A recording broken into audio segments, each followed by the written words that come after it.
అత్యుత్తమ ప్లేస్మెంట్స్ తో ఎంఎన్సీ కంపెనీలలో ఉద్యోగమే లక్ష్యమా? ఇంజనీరింగ్ చదవాలనే మీ పిల్లల కలని కేజీ రెడ్డి కాలేజ్ తో నిజం చేసుకోండి.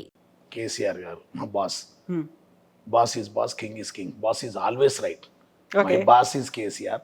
I live for my boss, I die for my boss. అంత డయాడ్ ఫ్యాన్ నేను, అంత లాయల్గా ఉండే వ్యక్తిని. కేసీఆర్ ఏ నిర్ణయం తీసుకున్నా ఆయన ఇంకా ఫాలో, ఆయన ఇంకా ఫాలో అయ్యే వ్యక్తి. Yes, 100%. Boss is boss, king is king. Boss is always right. My boss is KCR. I live for my boss, I will die for my boss.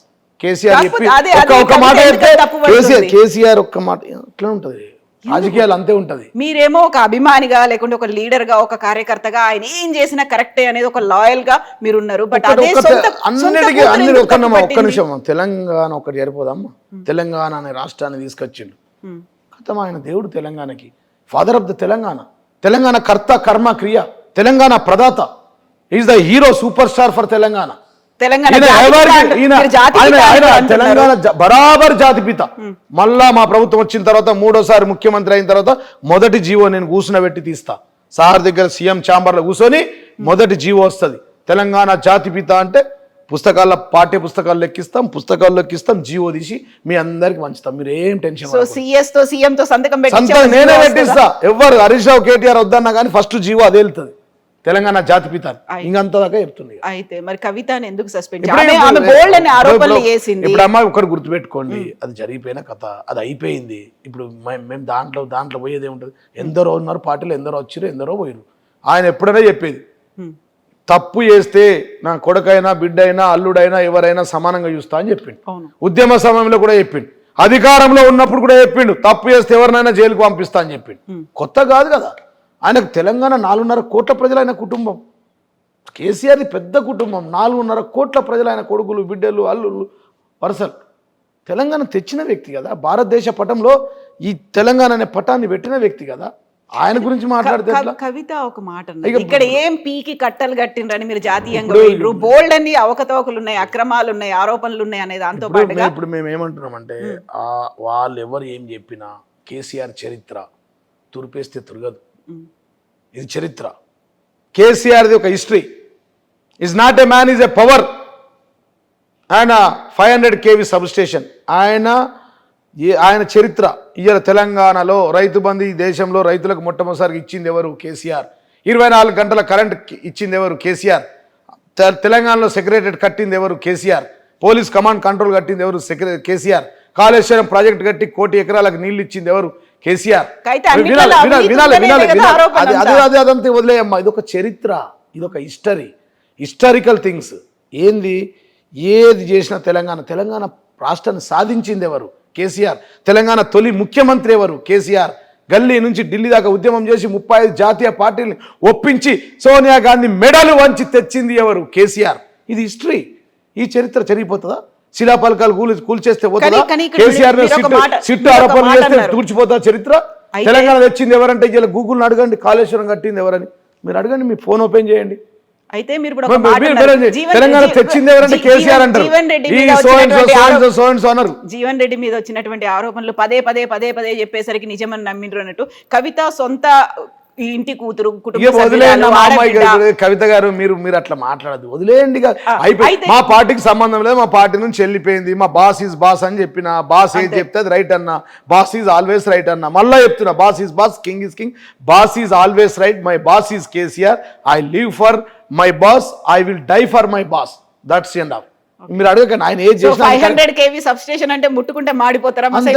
ఎవడన్నాడో చెప్పండి. బీజేపీ పార్టీ లేదు ఈ రాష్ట్రంలో, రాదు. ఇంకెవరున్నా చెప్పు. ఆయనతో పెట్టుకున్నాము. సోనియా గాంధీ కదా కిందికి దిగొచ్చి ప్రకటన చేసింది. కేసీఆర్ నిమ్స్లు ఉన్నప్పుడు ప్రకటన చేసింది కదా, మళ్ళీ వెనుకకి తీసుకున్నది కదా, మళ్ళీ ఇవ్వక తప్పిందా? 35 జాతీయ పార్టీలను ఒప్పించిన గొప్ప నాయకుడు ఆయన. ఈ తోక పార్టీలతో నీళ్ళతో అయ్యేదేందని ఆయన ముందట ఈ రేవంత్ రెడ్డి ఎంత చెప్పండి, చిన్న పిల్లగాడు ఏదో ఇష్టం వచ్చినట్టు మాట్లాడుతుండు. ఆయన మీద మాట్లాడితే మొగుల మీద ఉంచుకుంటే ఆయన మీద పడుతుంది. రేవంత్ రెడ్డి ఏం తిట్టినా ఆయన మొగుల మీద ఉంచినట్టే, మొగుల మీద ఉంచితే ఆయన మీద పడుతుంది. ఇలా ఈయన ముఖానికి పీసీసీ ప్రెసిడెంట్ అవుతాడా? మా కాంగ్రెస్ పార్టీలో తెలంగాణకి పీసీసీ ప్రెసిడెంట్ ఇచ్చి నిలబెట్టి సీఎం చేస్తారా? తెలంగాణ అదే అంటున్నా. ఆ పదం ఎట్లొచ్చింది, ఆ దమ్ము ఎట్లొచ్చింది? ఆంధ్ర తెలంగాణ విడిపోతేనే కదా ఈ రాష్ట్రానికి అయింది. సమైక్య రాష్ట్రంలో అవుతున్నాయి. మొనగాడు ఇక మొత్తం మునగాళ్ళు ఎవరు లేరని ఈయననే మునగాడు ఉన్నాడు మహా మునగాడు అని చెప్పి తీసుకొచ్చి పిసిసి ప్రెసిడెంట్ ఇచ్చి ముఖ్యమంత్రి ఇస్తారా?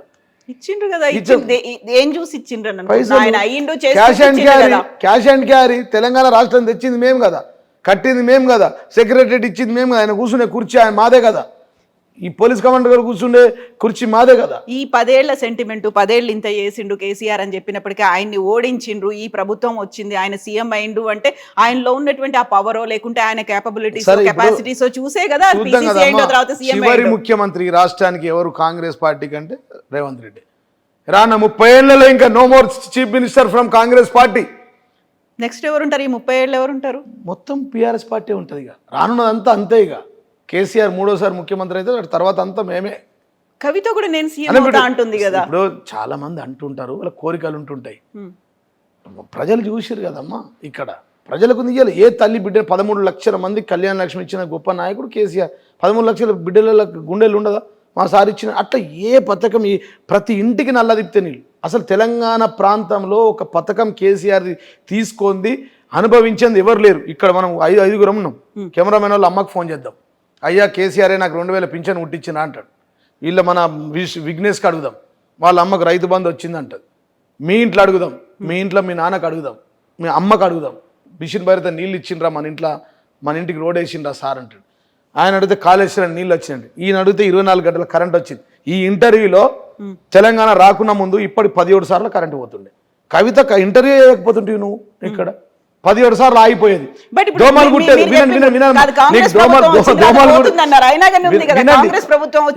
10 సార్లు కరెంట్ పోయింది. ఇప్పుడు పోయింది. జనరేటర్ నడుతుంది.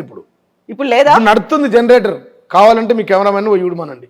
3 సార్లు పోయింది. ఇప్పుడు మనం కూర్చున్నంతసేపు మరి ఆటోమేటిక్ జనరేటర్ వస్తుంది కదా. ఓకే, మరి మళ్ళా జనరేటర్ పాతకాలం వచ్చింది. యూరియాల కోసం లైన్లు పాతకాలం కాదా? యూరియా ఏందండి? యూరియా ఇవ్వలేకపోతూ ఉన్నారు. ఏంది ఆ రైతులకు యాప్ ఏంది? అట్టర్ ఫ్లాప్ ఏంది? ఆ యాప్ ఏంది? అట్టర్ ఫ్లాప్ ఏంది? ఆ ఫర్టిలైజర్ యాప్ ఏంది? అట్టర్ ఫ్లాప్ ఏంది? మీరు చెప్పండి. ఇవాళ ఉన్నారా? రైతులు నిలబడుతూనే ఉన్నారు. కరెంటు పోతూ ఉంది. ఇవాళ ఎవరైనా కదిలించి 4 ఫ్యామిలీలలో మొత్తం బాధలే, అర్తనాలు, రోదనలు. హైదరాబాద్లో పేదలు ఇల్లు కూల్చుడు, కాల్చడాలు, కూల్చడాలు, పేల్చడాలు, అక్రమ కేసులు ఇన్ని ఉన్నాయి అనుకున్నప్పుడు అటు లోకల్ బాడీ ఎలక్షన్స్ కావచ్చు, మున్సిపాలిటీల్లో కావచ్చు, వాళ్ళకి కాంగ్రెస్కే ఎందుకు వచ్చింది అంటారు? ఎక్కడ లేదు. అధికారం ఉన్నప్పుడు భయపెట్టుడు, అభివృద్ధి ఓడింది, అరాచకం గెలిచింది అంటారు కదా. పోటీ వేస్తే బెదిరింపులు, బిజినెస్ మ్యాన్లకు బెదిరింపులు, నామినేషన్ వేస్తే బెదిరింపులు, విడ్రాల్ రోజు బెదిరింపులు, గెలిచిన తర్వాత బెదిరింపులు. ఏమైంది? ఇలా బాలకసుమన్ ఎందుకు తీసుకోవాలి జైల్లో పెట్టి? 14 గెలిచినామమ్మా మేము, 14 ఉంది, మా కూటమికి వాళ్ళకి 7 ఉన్నది. ఇంతకంటే అప్రజాస్వామికం ఏముంటుందమ్మా? మేము పోయొచ్చినాం, హరీష్ రావు గారు మేము జైలుకు పోయొచ్చినాం. 14 మేము గెలిచినాం, 7 వాళ్ళు గెలిచిరు. ఇదేం అరాచకం? అభివృద్ధి ఓడింది, అరాచకం గెలిచింది అంటున్నా. నేను అనేది ఏంటంటే ఇది ఒక్కటే కాదు, ఎక్కడైనా కానీ ఇవ్వాలి. వాళ్ళు చెప్పిన 420 హామీలు ఏమైనామో మీకు తెలుసు. తులం బంగారం వచ్చిందమ్మా కళ్యాణ లక్ష్మితో. మీ ఇంట్లో వచ్చిందా? ఇప్పుడు మీరు స్కూటీలో వచ్చిరా, కార్లో వచ్చిరా? కంపెనీది బైక్ మీద వచ్చిర్రు. మీరు మీ సొంత బైక్ మీద వచ్చిర్రు. ఆ ప్రతి ఆడోళ్ళకి స్కూటీలు ఇస్తాను, ఇచ్చారా? ప్రతి ఇంట్లో 13 లక్షల మందికి పెళ్లిళ్ళు అయినాయి 2 ఏళ్లలో. 13 లక్షల మందికి 13,000 కిలోలు ఇచ్చిందా బంగారం? ప్రతి ఇంటికి తులం బంగారం సాధ్యమా? మా అమ్మా నాన్నకు అవ్వకిత్తా బాపుకి ఇస్తాను. మీ అమ్మ నాన్నకు వచ్చిందా? కవిత గారు పింఛన్ వచ్చిందా? 4,000 రూపాయలు పింఛన్ వచ్చిందా? ఓ పెద్దమ్మ 4,000 పింఛన్ ఇస్తా, పెద్దనాన్నకు కూడా ఇస్తా. వచ్చిందా? తప్పు ఎవరిదంటారు? 100% తప్పు. అమ్మ అబద్ధపు హామీలు ఇచ్చి వచ్చిండు, మోచేతులకు బెల్లం పెట్టిండు. అయ్యో కేసీఆర్ ఇంటింటికి నల్ల తిప్పితే నీళ్ళు ఇచ్చిండు, కళ్యాణ లక్ష్మి ఇచ్చిండు కరెక్టే, రైతు బంధు ఇచ్చిండు కరెక్టే. వీడేదో 2 లక్షల రుణమాఫీ అని చెప్తుండు, మొగులకు ముఖం పెట్టిరు, మోచేతులకు బెల్లం పెట్టిరు. కాకపోతే ఇప్పుడు 10 ఏళ్ల పాటు ఇన్ని చేసిండ్రు అనుకుంటే ఆ నమ్మకాన్ని ఎందుకు అదే కంటిన్యూ చేసుకోలేకపోయిండు కేసీఆర్? ఇప్పుడు మేము ఏమంటామంటే అమ్మ ప్రజాస్వామ్యంలో గెలుపోవటం సహజం. మేము మాకు ప్రతిపక్ష పాత్ర ఇచ్చారు, ప్రతిపక్షం నుండి కొట్లాడుతున్నాం. మళ్ళా వచ్చేది మా ప్రభుత్వమే. మీరు అవునన్నా కాదన్నా, మీరు ఒప్పుకున్నా ఒప్పుకోకున్నా, ఇంకా 100 సార్లు ప్రశ్నలు అడిగినా కానీ మళ్ళా వచ్చేది ఇక్కడ నుంచి. ఇంట్లోకి వెళ్ళి వాచ్మెన్ అడుగు, వాడు అదే చెప్తాడు. ఆటోలో ఎక్కు, ఆటో డ్రైవర్ని అడుగు, వాడు అదే చెప్తాడు. మెడికల్ దగ్గర అడుగు, వాడు అదే చెప్తాడు. దవాఖాన్లకు వాడు అదే చెప్తాడు. నువ్వు ఎవరిని పోయి అడిగినా ఇక్కడ నుంచి మీ ఇంటి దాకా వేసి 20 మందిని అడుగు. పొద్దున పాలోడు వస్తాడు, వాడిని అడుగు. పేపర్ వాడు వస్తాడు, పేపర్ వాడు వేస్ట్ నడుస్తాడు, వాడిని అడుగు. అందరు సారు కారు 100కు 100%, 10,000% నేను అవుతా. ఎమ్మెల్యే రాకపోతే మళ్ళీ మీకు కనబడ మాయమైపోతా. ఎక్కడికి పోతారు? ఇది చూడు కదా నువ్వు దుబాయ్కి పోతారా? మీరు ఈ దుబాయ్కి పోతానా బెంగళూరుకి పోతానా ఇక మీకు కనవాడ మళ్ళీ ఐ డ్రీమ్స్ కవిత కనవాడ. ఇప్పుడు దుబాయ్ కేసులు ఏమైనా? దుబాయ్ కూడా మీకు ఏదో లింక్ ఉంది, కనెక్షన్ ఉంది, కేసులు అన్నారు, ఏమైనా? ఫేక్ ఇవే మీ ఫేక్ నమ్మి మీ యూట్యూబ్లో నా కొంప ముంచారు. ఆ. నా కొంప Clear అయిపోయినాయి. అన్ని కేసులు, ఆరోపణలు అంతా white wash ఆ? ఉంటే ఊరుకుంటారా? ఇవాళ రేవంత్ రెడ్డిది ఇన్ని ప్రెస్ మీట్లు పెట్టినా 150 ప్రెస్ మీట్లు పెట్టినా 200 కేసులు మాట్లాడినా సిపి సజ్జనార్ మీద మాట్లాడినా రేవంత్ రెడ్డి మీద మాట్లాడినా మంత్రుల మీద మాట్లాడినా కాంగ్రెస్ పార్టీ మీద మాట్లాడినా 150 200 లైవ్లు ఇచ్చిన ఊరుకుంటారా? నా మీద కేసులు ఉంటాయి. ఎందుకు ఎవరు ఊరుకుంటారు? కేసులు ఉంటే నువ్వే నన్ను జైలుకు పంపచ్చు కదా.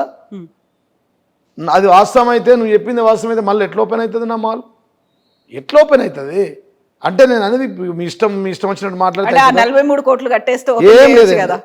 లేదా. For more videos, Please subscribe to iDream. Please subscribe to iDream. Please subscribe iDream. And please subscribe to iDream. For more videos, subscribe to iDream. please like, share, and subscribe to the channel. Congratulations, iDream. Subscribe to iDream. Subscribe to iDream. So subscribe to iDream Media. iDream की iDream team अंदर की huge congratulations. Please subscribe iDream Media. Please subscribe to iDream. Subscribe iDream. Please subscribe to iDream. iDream అంటే నా కళల channel subscribe చేసుకున్నారు, నోరు తిరుగుతలేదు. మీరైతే గంట గుర్తు కొట్టండి. For more such videos, please subscribe to iDream. Subscribe to iDream. Please subscribe to iDream. Please subscribe iDream Media. Please do subscribe to iDream. Please subscribe to iDream Media. For best entertainment and information, please subscribe iDream. And don't forget to subscribe to iDream.